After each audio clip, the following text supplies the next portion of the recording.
Well, Premier Doug Ford is in Brampton for an announcement alongside Transportation Minister Caroline Mulroney and Brampton Mayor Patrick Brown. Let's listen in downtown Toronto, expanding GO train service from east to west and bringing back the Northlander passenger rail line to service Ontarians living in northern regions of our province.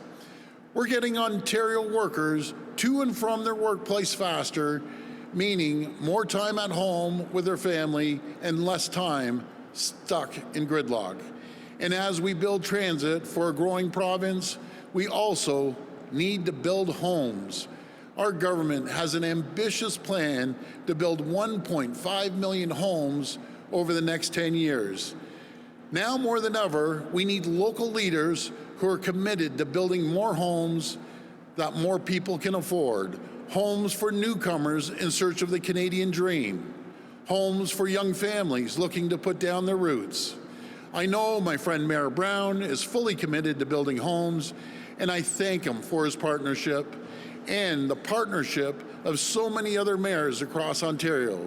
It's this sort of pro-growth perspective we need as we look to expand strong mayor powers to select municipalities.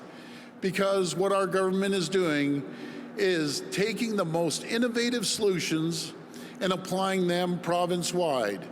For example, our plan cuts municipal fees and taxes on rental units and waives these same municipal fees and taxes on affordable and attainable housing so we can build more homes that Ontario families can afford. That's similar to what so many municipalities are already doing, including right here in Brampton, as well as in Kitchener and Hamilton and Barrie and Cambridge and Peterborough and elsewhere, where they know there's a need for more affordable housing options.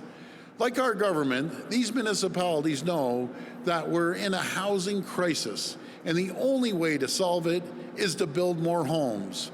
Stalling and constantly saying no with no solutions, it will only make the crisis worse, especially as our government continues to grow. So our government is going to work with local leaders like Mayor Brown to say yes. Together, we will build Ontario. Thank you, and God bless the people of Ontario. Thank you.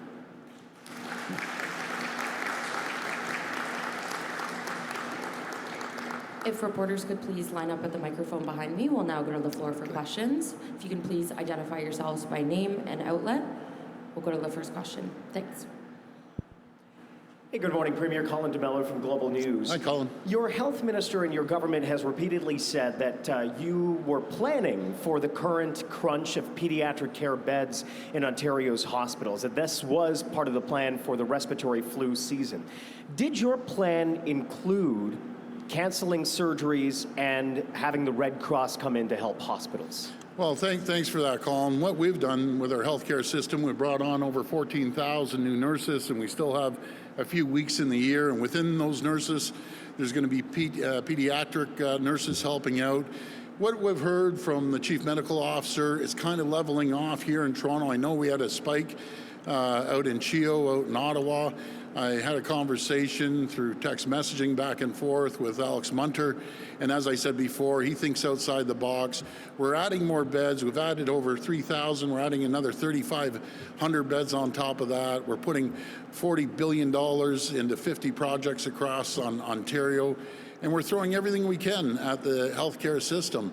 You know, just in the last, since I think it was 2019 or 2017, there's 100,000 more healthcare folks that have been hired.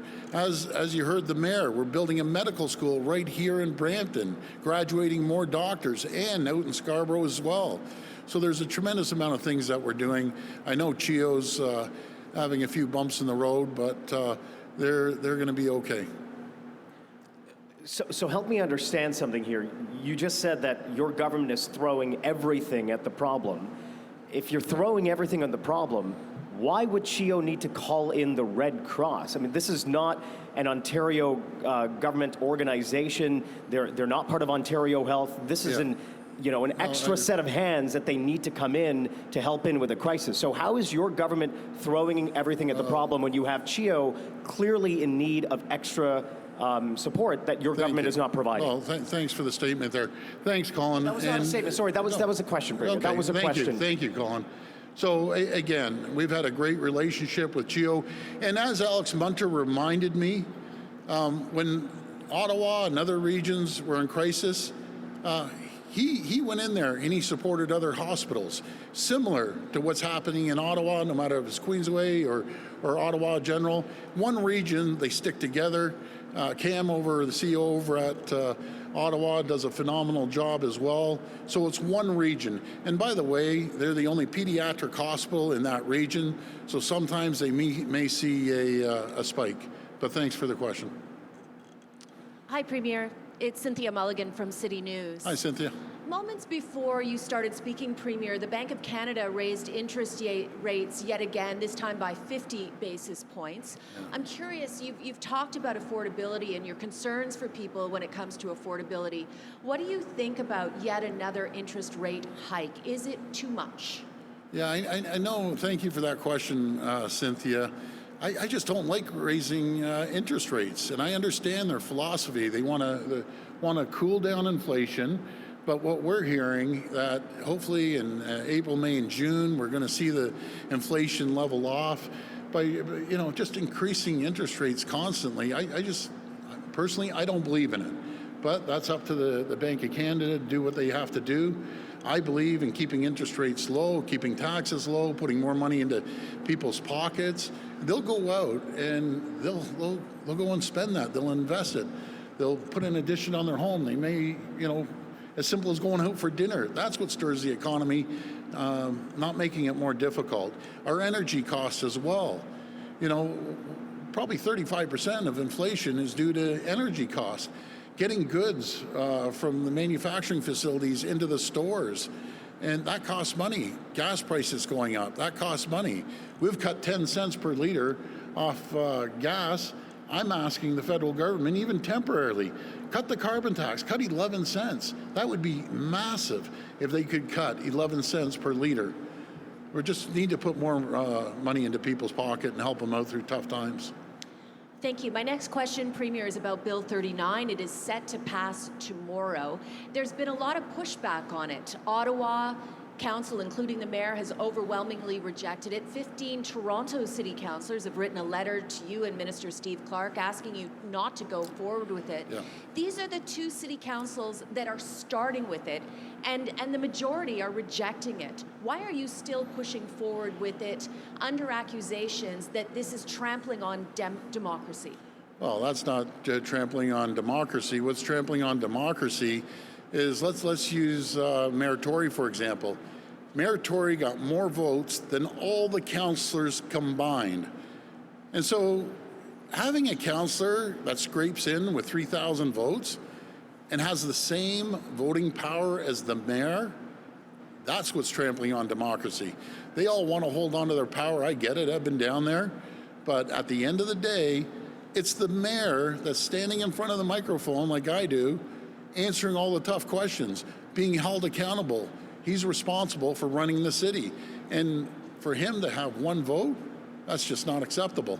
So that's up to the mayor. It's going to be up to the council. And hopefully they'll work things out. Hi, Premier. Siobhan Morris, CTV News. Hi, Siobhan. Still on Bill 39, we have heard from a number of planners at the city level, not just politicians, that really question this idea that the bill is about expediting construction of housing. So what is it really about? Because there's a lot of doubt around that. Well, it's about expediting, making a decision. Rather than taking, and this happens, well, if you want to talk Toronto, it can take 4 or 5 years to get a building permit. That's unacceptable. The mayor has to have the authority to direct staff and hire senior levels of staff. That wasn't in there before. So now, as he's held accountable for everything that goes on in the city, he has to have the authority to make moves. It's like running a large corporation and the CEO, he can't make any decisions. So he's going to be able to make decisions, move things forward, and I have confidence that he's going to do exactly that. And you've raised these concerns about affordability. We've been listening to Premier Doug Ford making an climate. announcement in Brampton and taking some questions from reporters. More on some of those responses throughout the morning.